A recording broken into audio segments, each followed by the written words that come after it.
আজকে আমরা সকালবেলা ডিসেম্বরের 5 তারিখ স্নান করেছি, অবস্থা খুব খারাপ।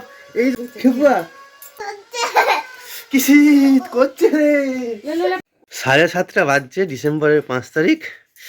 আমরা স্নান করেছি, করে এবার বাঁকুড়ার একতেশ্বরের দিকে রওনা দেব। সময় এখন 9টা, আর আমরা 9টা বাজছে, আমরা বনলতা এসেছি। হ্যাঁ খেপু, কেমন প্রচন্ড খিদে পেয়েছিল, ওন্দাতে লুচি ঘুগনি। ভালো ভালো। এবার ঘুগনিটা দেখো খেলে, খাবি না ঘুগনিটা? কেমন করে খেলে ঘুগনিটা? আমরা অনেকক্ষণ বাইক রাইড করার পর অবশেষে এসে বসছিলাম। এটা একতেশ্বরের গেট, আর অপূর্ব সুন্দর জায়গাটি। আমরা অবশেষে উপস্থিত হলাম একতেশ্বরে। এখন বাজছে 11টা।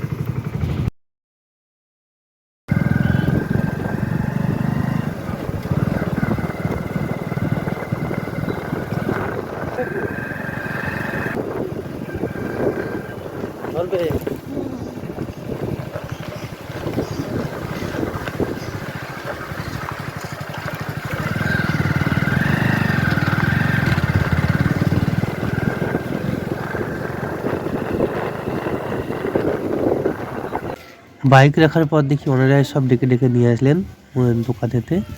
এখানে দোকান থেকে কিছু পুজোর সামগ্রী কিনা হলো।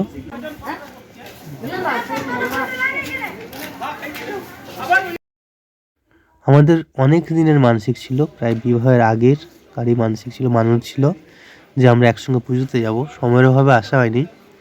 এখানে পুরোহিত মশাই আমাদের নিয়ে যাচ্ছেন, কোথায় কি করতে হবে শুনি সব বলে দেবেন। তো ওখানেতে ওনারাই সব কিছু ঠিক করে দেবেন, কোনো সমস্যা নেই।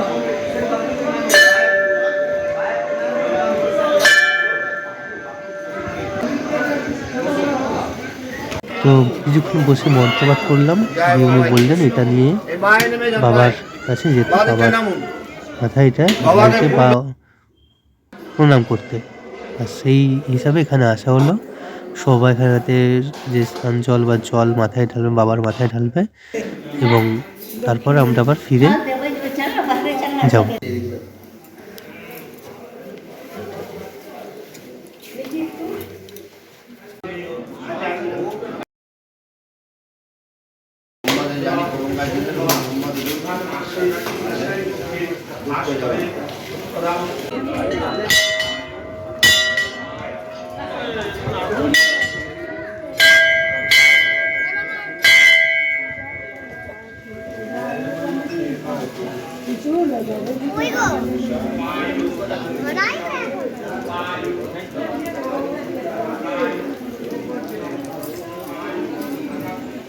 মন্দিরের চারিদিকটা একটু ভ্রমণ করছি, অপূর্ব সুন্দর পরিবেশটা।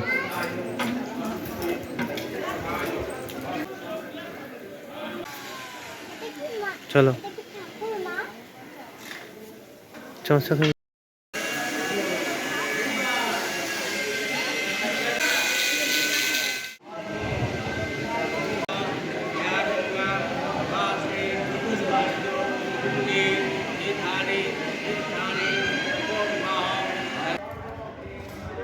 বেলা বাড়ার সঙ্গে সঙ্গে পুণ্যার্থী বা পুজো দিতে আসা মানুষের সংখ্যা বৃদ্ধি পাচ্ছে। আমরা একতেশ্বর মন্দির এসেছি।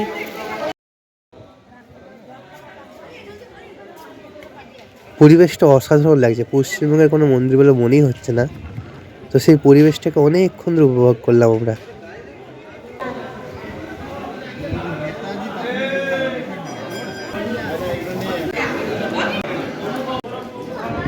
ভোলেনাথ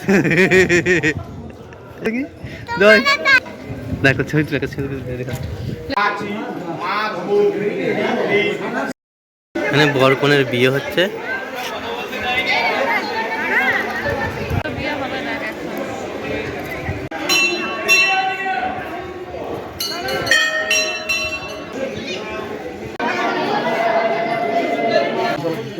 তো আমরা প্রায় দুপুরের দিকে, এখানে খাওয়ার ব্যবস্থা আছে, কিন্তু আমরা যেহেতু সকালে আসিনি সেহেতু জানানো তো হতো, কুপন কাটতে হতো, সেগুলো হয়নি। ফলে আমরা এখানেতে দুপুরের দিকে বেরিয়ে এলাম। এখান থেকে আমরা রাস্তায় কিছু খাওয়া দাওয়া করে কৃষ্ণপুরের দিকে রওনা দেব।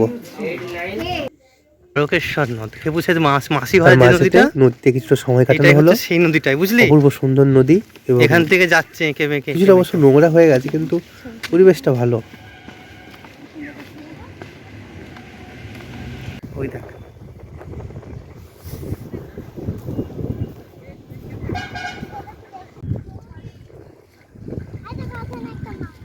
মাছ নাই। অনেকক্ষণ এখানে খুব মজা করলো, আনন্দ পেয়েছে।